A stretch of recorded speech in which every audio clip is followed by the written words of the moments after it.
اور آج 800 سال گزر گئے، ہند الولی سلطان الاولیاء غریب نواز کی حکومت ہم سب پر قائم ہے۔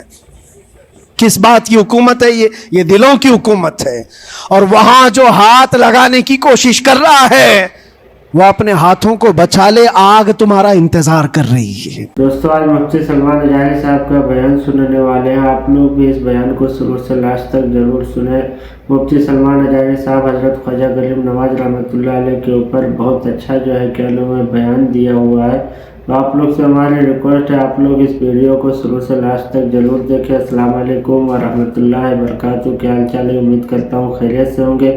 آپ سبھی لوگوں کا ایک اور ویڈیو میں خوش آمدید۔ چینل پہ پہلی بار آئے تو پلیز چینل کو سبسکرائب کر کے بیل آئیکن پریس کر لیں تاکہ آنے والی ہر ویڈیو کا نوٹیفیکیشن آپ لوگ کے موبائل پہ پہنچتا رہے۔ چلتے ہیں پہلے مفتی سلمان اجاری صاحب کا بیان سن لیتے ہیں، گفتگو برقرار رہے گی۔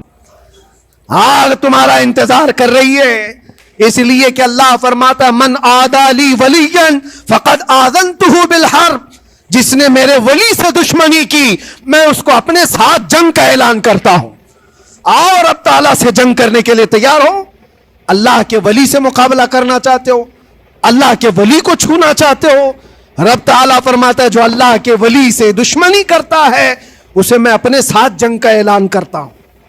ہے کسی کی ہمت و طاقت اللہ سے جنگ کرنے کی؟ تو جو یہ چاہتے ہیں کیڑے مکڑوں کی موت مرو گے، اس سے بھی خطرناک ذلیل ہو کر مر جاؤ گے۔ اجمیر معلیٰ یہ صرف اور صرف ایک دھرتی کا نام نہیں ہے، اللہ کے ولی کی آباد کی ہوئی مقدس زمین ہے۔ اور ہم سنیوں کی آستھا ایسے ہے، امام اہل سنت فاضل بریلوی اعلیٰ حضرت فرماتے ہیں دنیا بھر میں جہاں دعائیں قبول ہوتی ہیں ان جگہوں میں سے ایک جگہ کا نام اجمیر معلیٰ ہے، جہاں اللہ تعالیٰ دعائیں قبول فرماتا ہے۔ ہم اپنی آستھا ہی نہیں رکھتے میرے عزیزو، اپنی جان بھی حاضر ہے غریب نواز کے قدموں کے۔ اس لیے میں کہنا چاہتا ہوں سرکار غریب نواز رضی اللہ تعالیٰ عنہ کے رکشک، یہ لوگ اگر یہ سمجھتے ہیں کہ مسلمان بکھر گئے ہیں، ٹوٹے ہیں، بکھرے ہیں، ان کے پاس کوئی طاقت نہیں، کوئی سیاست نہیں، اور ہم جس کو چاہیں آکرمن کر کے ختم کر دیں، ہو سکتا ہے ہم سب کو مار ڈالو تمہاری طاقت کے ذریعے، لیکن وہ غریب نواز ہے۔ اپنے باپ داداؤں کی تاریخ یاد رکھنا، پوچھنا، جو غریب نواز کو اٹھانے کی کوشش کیا اٹھ گئے ہیں، اور وہ دھرتی پہ آج بھی آباد ہے۔ انشاءاللہ قیامت تک اجمیر معلیٰ چمکتا رہے گا۔ سرکار غریب نواز رضی اللہ تعالیٰ عنہ کے آستانے سے جو فیض بٹتا ہے اپنے اور غیر سب وہاں سے فائدہ اٹھاتے ہیں، سب لوگوں کو برابر فائدہ اٹھایا جاتا ہے۔ اسی لیے میرے عزیزو یہ آزمائشوں کے دور میں میری صرف ایک ہی گزارش ہے، اپنا ایمان مضبوط کرو، اپنا ایمان مضبوط کرو۔ جیسی بھی مصیبتیں آئیں، طاقتیں آئیں، تمہارا سجدے سے سر دور نہ ہونے پائے، اللہ سے غفلت ہونے نہ پائے، تمہارے ذکر و اذکار میں کمی ہونے نہ پائے، مسجدوں سے دور بھاگنے کی کوشش نہ کرو، واپس آ جاؤ، اللہ کی رحمت قریب ہے۔ قرآن میں اللہ فرماتا ہے الا ان نصر اللہ قریب، آگاہ ہو جاؤ بے شک اللہ کی مدد بہت قریب ہے۔ اللہ تعالیٰ قرآن میں فرماتا ہے تلک الایام نداولها بین الناس، یہ دن ہیں جو ہم لوگوں کے درمیان پلٹتے رہتے ہیں، کبھی تم بادشاہ بنو گے، کبھی فقیر بن جاؤ گے، اور آج جو تخت پر ہیں ہو سکتا ہے وہ کل ڈگر ڈگر گھوم رہے ہوں۔ آج جن کو طاقت کا نشہ ہے ہو سکتا ہے وہ بھیک مانگنے پر بھی مجبور ہو جائے۔ لیکن ایک بات یاد رکھنا، نروس پن اپنے دل میں آنے نہ پائے، ان حالات سے دیکھ کر کے گھبرا نہ جانا۔ ایمان تمہارا سچا ہے، اللہ کل بھی تمہارے ساتھ، آج بھی تمہارے ساتھ، بس تمہاری عبادت میں فرق آنے نہ پائے، تمہارے سجدوں میں کمی ہونے نہ پائے، تمہارے ایمان میں تزلزل آنے نہ پائے۔ اللہ ایک ہے تو ایک ہے، اللہ سچا ہے تو سچا ہے۔ میں نے اللہ کو نہیں دیکھا لیکن اللہ پر ایمان ضرور ہے۔ یہ یقین اور یہ عقیدہ تمہارا مضبوط رہے۔ ہاں ہمیں معلوم ہے، کچھ لوگ ہم سے پوچھتے بھی ہیں، اللہ تبارک و تعالیٰ پوری کائنات کا مالک جس نے ہر چیز پیدا کیا اور اس کی عبادت کرنے والے ہو آپ، لیکن پھر اسی اللہ رب العزت کی یہ مسجدیں کیوں ڈھائی گئی؟ کیوں مسجدوں کو ختم کیا جا رہا ہے؟ اللہ کے ذکر کو روکنے کے لیے طاقتیں پوری پوری مسجدوں کو ڈھانے کی کیوں بات کرتی ہیں؟ پھر اللہ کچھ کیوں نہیں فرماتا؟ میرے عزیزو، یہ کائنات ہے جس کو اللہ نے اسباب پر بنا کر بھیجا ہے اور تمہیں عمل کے لیے بھیجا گیا ہے. تمہارا عمل دیکھنا ہے تم کتنے پابند ہو، تم کتنے اپنی حفاظت کرتے ہو، تمہارے ایمان کی، تمہاری عبادتوں کی، تمہاری مسجدوں کی.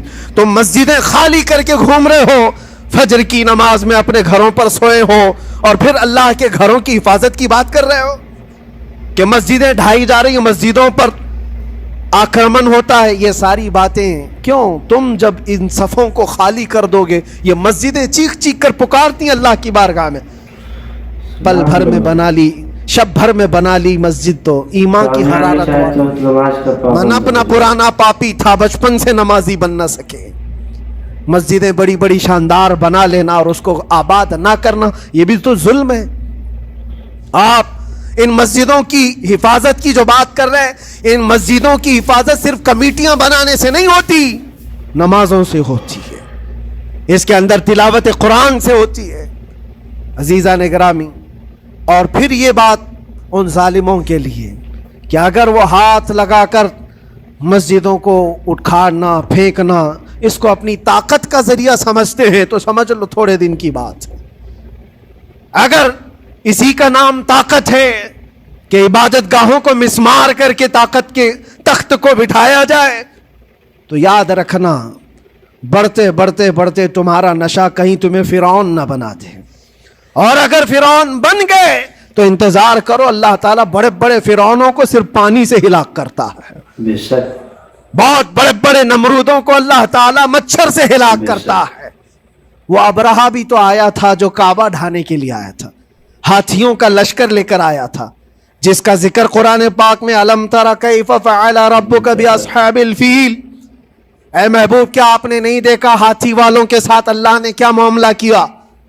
پورا ہاتھیوں کی فوج لے کر آیا تھا کعبے کو ڈھانے کے لیے. ہوا کیا؟ کعبہ کو ڈھانے کے لیے اتنی خطرناک فوج تھی اور مکہ والوں میں لڑنے کی اتنی طاقت نہیں تھی. اللہ کریم نے ابابیل چڑیوں کی ایک فوج کو بھیجا. ہاتھی کہاں اور چڑیا کہاں؟ کوئی مقابلہ ہوتا ہے؟ کوئی مقابلہ ہے؟ تصور میں نہیں آتا.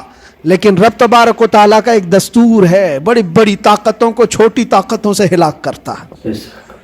چھوٹی چھوٹی سی چڑیاں ہیں، ایک ہاتھ میں تمہارے آ جائیں، ایک چونچ میں اور دو پاؤں میں کنکریاں لے کر آتی تھیں، اوپر سے صرف وہ کنکریاں گراتی، ہاتھیوں کے پیٹ پھٹ جاتے اور آگ لگ جاتی تھی.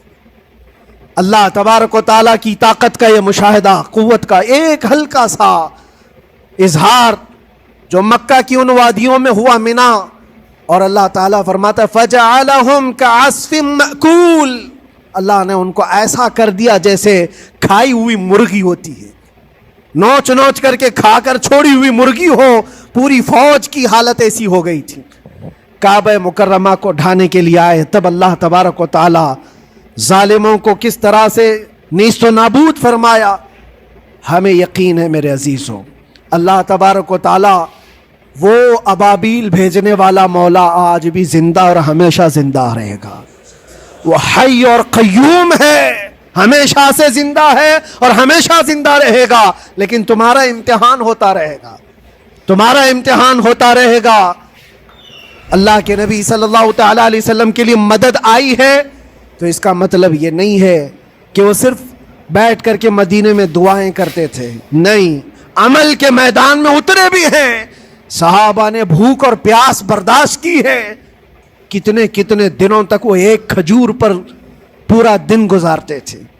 پیوند لگے کپڑے. حضرت ابو ہریرہ فرماتے ہیں ہم تو ایک جنگ سے ایسے واپس آئے تھے کہ ہمارے پاؤں کے پورے ناخن اکھڑ گئے تھے، پاؤں کے ناخن اکھڑ گئے.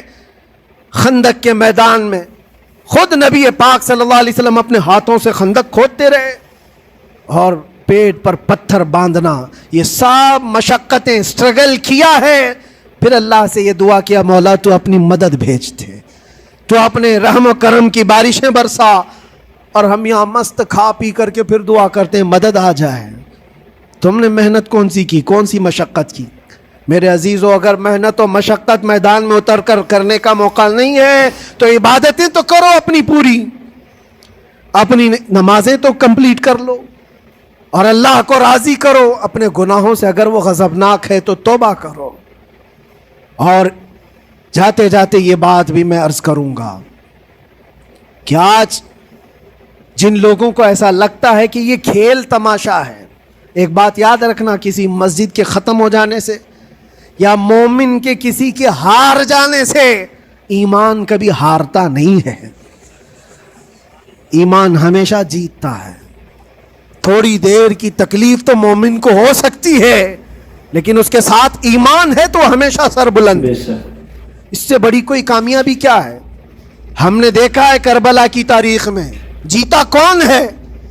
دنیا کی نظر میں، اس وقت کی میڈیا کی نظر میں، اس وقت کے جو کتے ہوں گے ان کی نظر میں یزید جیتا ہوگا. لیکن قیامت تک ہر مومن کہتا ہے بادشاہ است حسین، بادشاہ است حسین.